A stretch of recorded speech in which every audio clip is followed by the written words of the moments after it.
All right, good morning. Welcome back to Twin Stick Garage. So in this episode, I'm going to continue with this big hole conversion that I'm attempting to do on my old 359 Peterbilt with the goal of trying to give a little more leg room when I'm driving this truck down the road. So last Saturday, I ended up cutting the hole and putting in this new ring from the truck shroud company. And I just threw a couple of hucks on there just to hold it in place. And I was all proud of myself. And I'm like, yeah, I got her done. And I called it a day and went on inside the house. But then I got thinking about it afterwards and I went, did I do that right?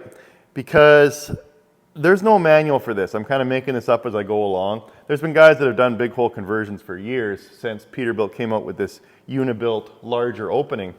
But nobody's really actually set a guide or a handbook or a how-to step-by-step on how to do this. So I was thinking about it and I went back to an old tape. I was at an auto wrecker a while back and I was trying to get these rings out of an old Peterbilt, out of an existing one.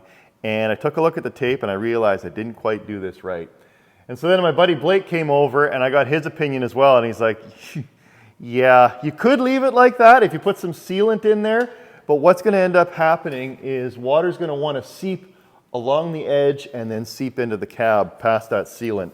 So the way this needs to go is not on the outside of the cab skin. It's got to go on the inside. So I think all is not lost here. I didn't cut the hole too large.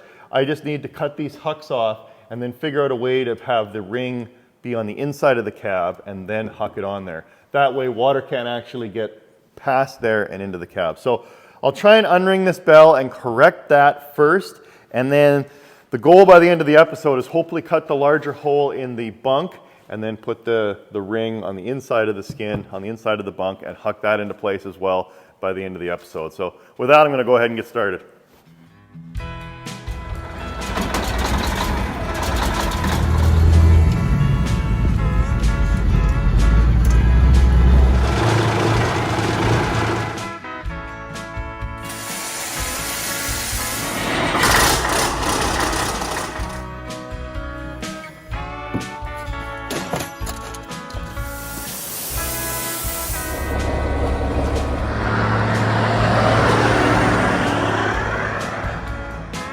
Okay, so when I built this shop, I built it on a bit of a budget and I didn't have, you can never have enough lights. You can never have enough space and you can never have enough lights.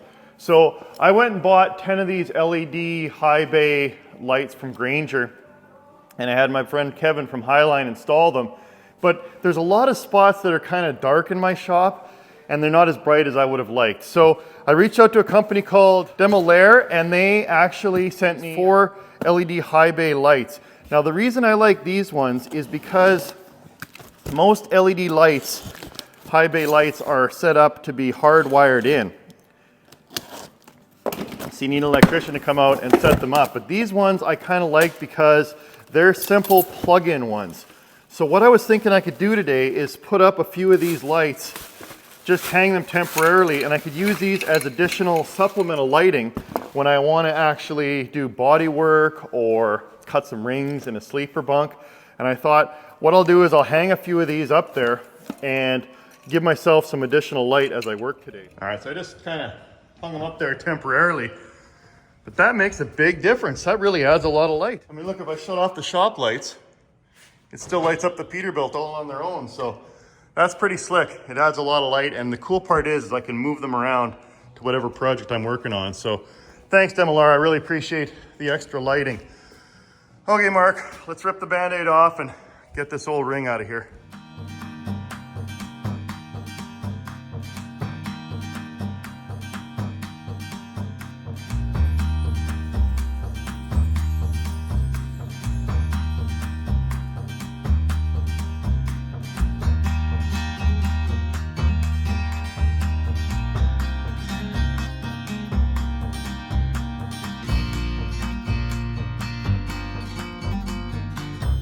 All right, well, it's not going to be impossible, but there's still going to be a bit of work that needs doing. So down on the bottom, it'll have to be, obviously, I'll have to notch into that material to allow the ring to, or this outer edge to slide down. We're good there. Same thing on that side. Other than that, it should just sit flush against here, but then at the top, it becomes a bit of a challenge. So I'll have to cut that out of there. And then this support beam is right in the way. I think I'm gonna have to cut that out of there because it's the whole width. Yeah, it's gonna take a bit of work to fit this in here. Oh well, stop groaning about it, Mark, and get at it.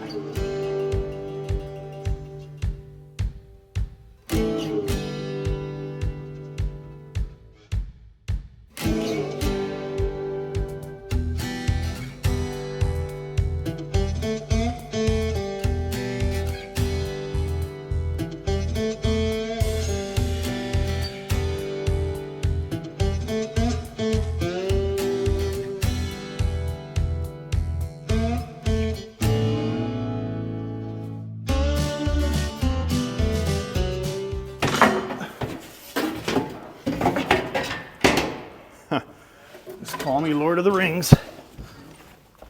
But I think this ring's just about ready to set in place. If I can get it in here. Oh, that's starting to look good. Why won't you go in over here? This stupid bracket. Oh, that's not too shabby. Huh.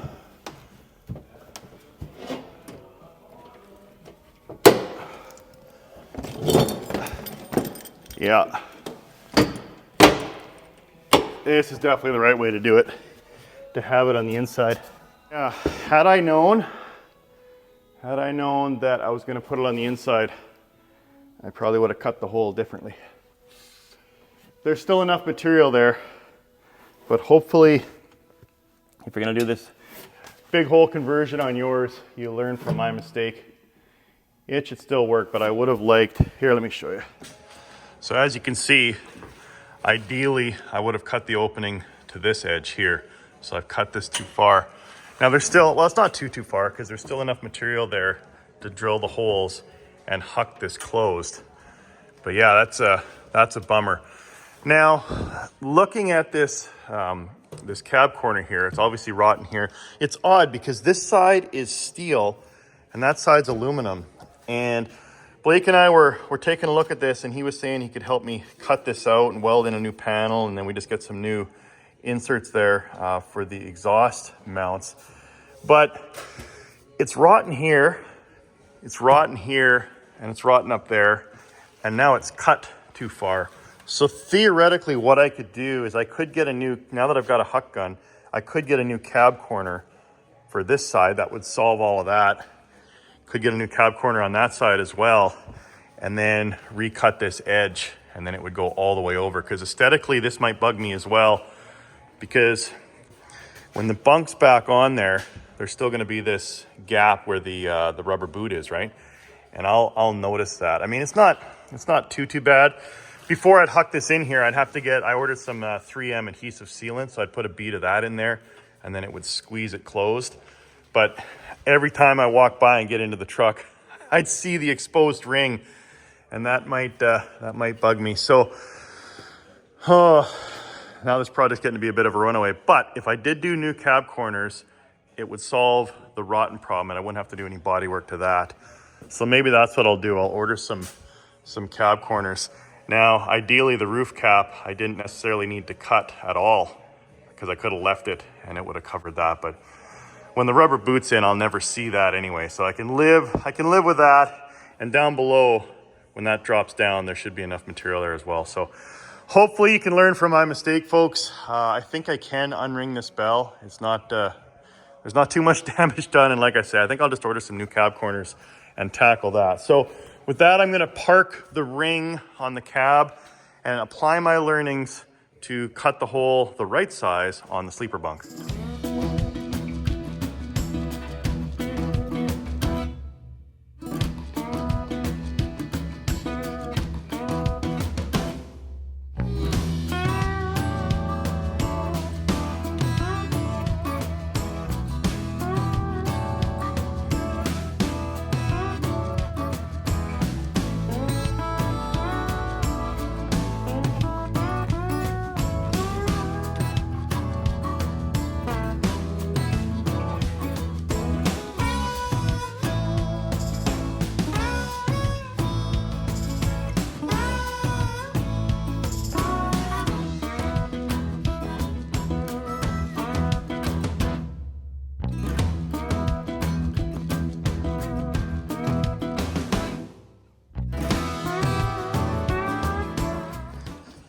Ow! Well, hopefully that's the last time I bunk my head on this little opening. Okay, so got the interior panels out of there. It wasn't too bad. It's always easier coming out than going in. And again, obviously, when the hole gets cut, I'll have to cut back the panels. So they're not obviously going to come as far. So they'll get cut whatever once the ring's in and hucked in place, I'll be able to put the panels back in place and then mark it from the outside and then just cut the cardboard and fold the vinyl back and glue it back down. So I'm not worried about that. Yeah, so a little more cross supports than in the cab. Well, they just come farther over. So there's a couple beams there that I'll have to cut through. But I think it's going to be pretty much the same deal as I did last week on that guy. So what I'll do is try and cut out the existing bottom ring and then use that as my reference point for height. And that should set exactly the same as the one that I set in the cab there. And one thing I've noticed is this Neuco sound mat. Boy, old Twin Sticks from years ago must have done a good job pressing it on there, because man, does it ever stick to this rougher, it almost looks like box liner stuff that they sprayed on here. I can barely get this stuff off of here. It's unbelievable how good it sticks to that. I mean, look at that. Just tears it coming off. That's good glue.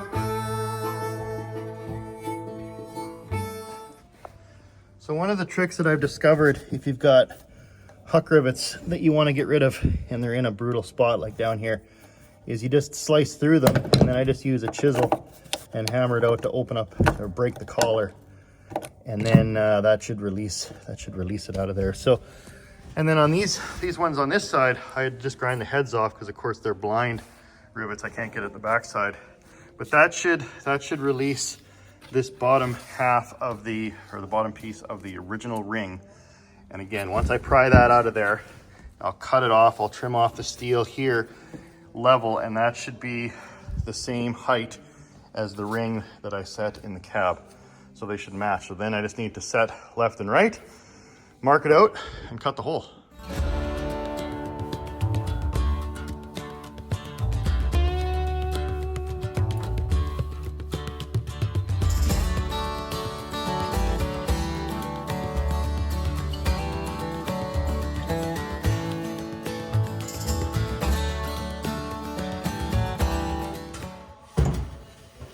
All right, ring number 2.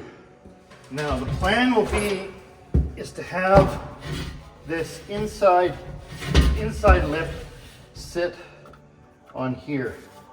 So the underside of that is going to be, that'll be the height, and it'll sit on that guy, and then that way this whole face will slide down in here, and there'll be plenty of material to huck bolt it in. With any luck, I wonder if these holes would actually line up. This is going to go all the way down in there and sit on that edge.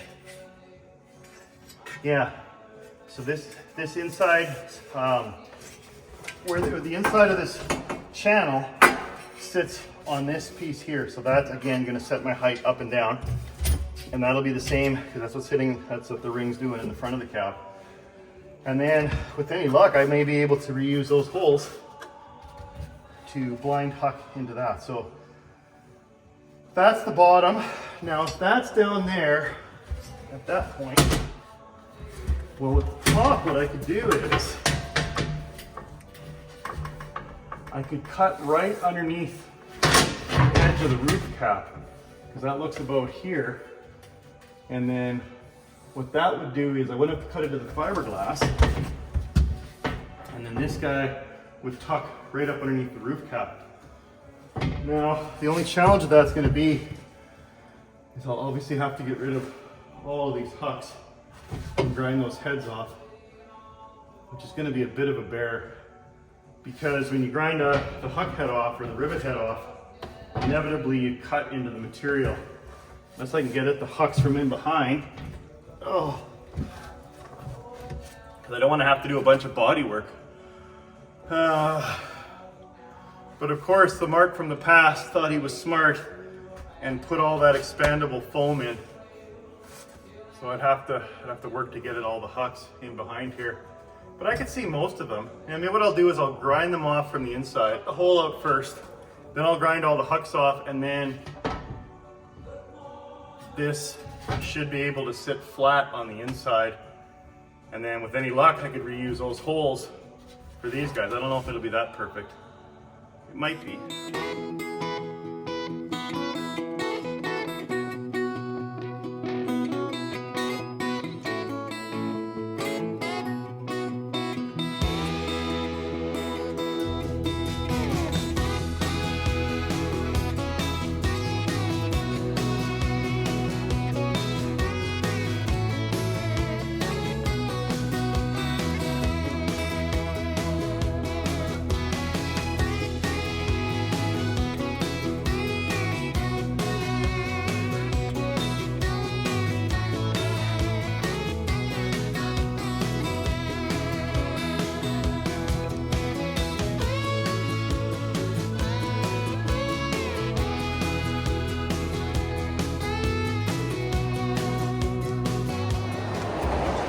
Yeah, it's cutting pretty good. It's obviously very easy to use the jigsaw where it's just the thin aluminum. But then I get to the point where there's some kind of cross beam. I'll have to come in here and cut that out with the grinder. But I'm making progress, and then once this is out of here, I'll have to actually, because the ring's going to sit here, so I'll have to notch this out even further, so the ring can sit flat against that surface. But I'm trying to just take my time and cut it out little by little.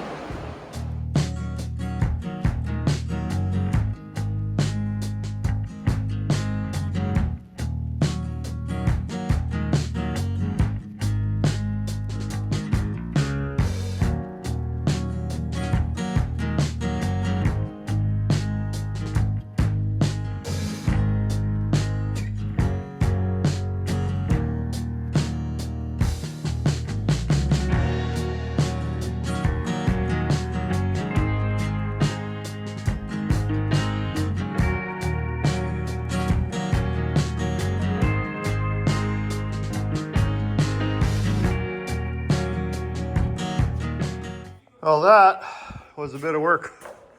But it's cut now, and it should be the right size, because that was the inside of the ring. So now when the ring goes on the inside of the bunk, that should just be right at the very inside edge. Oh man.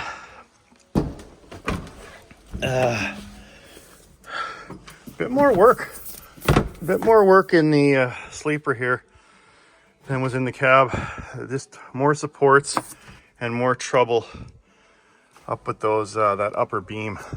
I guess thinking about it, the bunk's wider and a little bit wider this way and longer as well, so there's probably more twisting going on, so they put more supports in there, which leads me to believe maybe once I get the ring in, I may have to talk to my buddy Blake there and see if we can't get a little more rigidity in, but we'll see how it looks once the ring goes in. So what I need to do now is I'll have to get all these hucks off of here, but now that shouldn't be an issue because I can just cut them from the inside. So I'll get those off of there. And then I basically need to go whatever the 2 inches, the width of the ring, all the way around and clean all this up so the ring can come in here and sit flat against the outer skin. Oh man, getting old Twin Sticks tired doing this, but I tell you what, every time I tilt my seat back and drive this truck down low, I'm gonna be just looking over that steering wheel and smiling, because this is a A lot of work, but I know it's going to be worth it.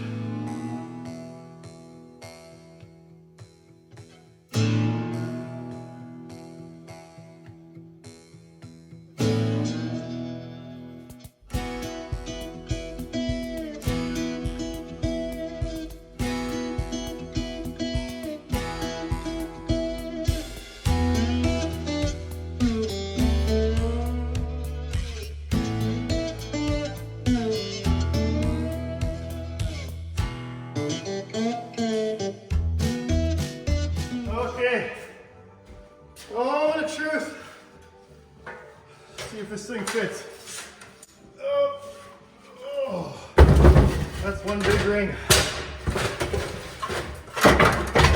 Oh. Okay. Let's see what happens here.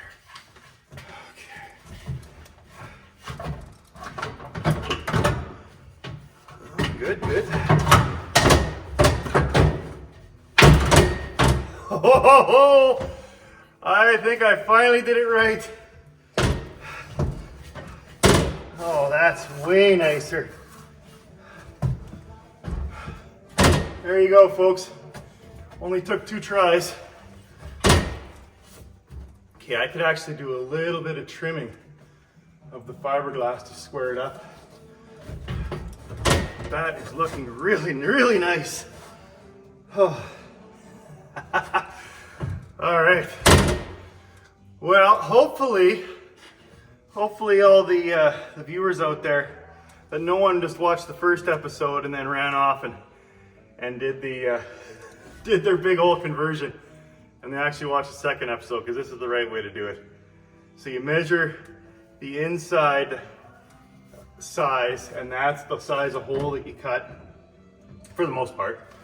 And then you got to just clear out all the supports in behind. Oh, that's really cool. So it's a shame that darn Amazon didn't get it together, because I could have hucked this thing into place today. Because I'm really happy with this. This looks good. I could have hucked this into place if I would have got that 3M sealant. But I guess that'll have to come on a future episode. But yeah, I think that's pretty much it. I mean, all I really need to do is, well, here, I'll get the camera and show you what I'm looking at. Oh, see, there's a little bit more that I could trim off, but the sides are really nice. Yeah, that looks really, really good. Now, what we might do is, since this is aluminum and this is aluminum, I wonder if we could somehow tie that in. If I could use those little pieces I cut out. I bet Blake could do something fancy with this. Just cut this in half and then weld it to the channel, and then weld it to the ring after it's hucked in, and just give it a little more support so the ring becomes a bit structural. Because without it, I think it's going to be, well, shouldn't be that flimsy once it's all hucked in. But again, just twisting going down the road, I think it would make sense to kind of connect this in once it's hucked, and then weld this together, and then maybe weld the ring to the bottom. Yeah, but that is cool. I'm very happy with that. So again, learned how not to do it, and I applied those learnings and did it right. Sweet. Well, I think I've just about earned my treat. What do you think?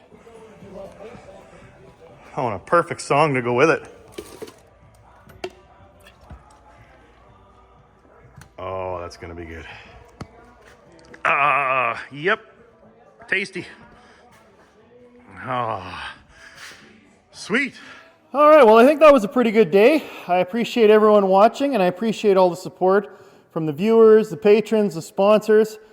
You guys are all great. Some of the viewers, I did some, recently opened up the mail, and I got these awesome shirts. I got a Bandit and Snowman shirt.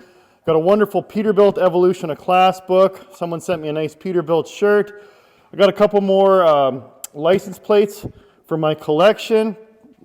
Someone sent me an Eastbound and Down book. I'm looking forward to reading that. And Colt, he was the guy, if you watched the episode where I went to the most recent, the 2023 Let's Go Truck Show, he was the black and purple Peterbilt right behind me at the show there, and he had the Jakes just rapping away. Oh, the Jakes are starting. And he started a new clothing line, and he's calling it Old Soul, which I think is just so cool, because my grandmother always used to talk about an old soul. And just kind of that, he's got setting up this clothing line, and just kind of the old school mentality, old soul, just dedicated to hard work, and you focus on your task and you get things done. So I really think that's cool. He sent me some air fresheners with his Pete on there, which is called the Attention Whore. I think that's good. So thanks a lot for sending me that, Colt. And I also wanted to highlight the ATHS, the American Truck Historical Society. Now I know I'm Canadian, but this is actually all across North America. And if you haven't heard of this society yet, it's actually something you're going to want to go check out. You can learn more at aths.org, and I'm actually a member. With your membership, you get their Wheels of Time magazine. They send out 6 copies per year, and it's just all about old trucks. And it's kind of a collection of folks that just really appreciate the old iron and want to restore them and just love that way of life. And they sent me this banner, Ask Me About Old Trucks. I mean, how perfect is that? I can't wait to put that up in the shop. So thanks everyone at ATHS for sending me that. And we want to go check them out. They actually do the world's largest truck show every year. So they alternate between the East Coast and the West Coast. So I think in 2024, it's going to be in York, Pennsylvania, and then it'll be in Madison, Wisconsin, which is a little closer for Old Twin Sticks in 2025. So I may try and get down to that one. I would love to take the snowman rig if I could actually find the money for diesel fuel to drag it all the way down to Madison. But you want to really check out ATHS. If you're a fan of this channel, if you like old trucks, you're going to be a big fan of ATHS. And they're looking for more members. They're looking to grow the membership and get more people involved in the organization. So definitely go check them out. And with that, I'm going to wrap it up there. Hope you learned something. Hope you learned how to install, or at least cut the hole correctly for a big hole conversion. Thanks again to Truck Shrouds. You guys are awesome, sending me the huck gun and the rings. Like I say, when I get the new sealant, I'll drill all the holes and I'll huck in the ring for the sleeper. And then I'm going to have to try and source some cab corners left and right for the cab, and then I'll redo that, which will solve the problem of all that rust and corrosion. There'll be nice new panels, easy to paint. I'll just huck them all in there, and then I won't have that a little too big of an opening for the ring in the cab, and then I'll be able to huck that all in there. So yeah, again, thanks for watching, thanks for supporting. Hope you enjoyed the episode. See you next week, and don't ever forget, if you got it, truckers brought it.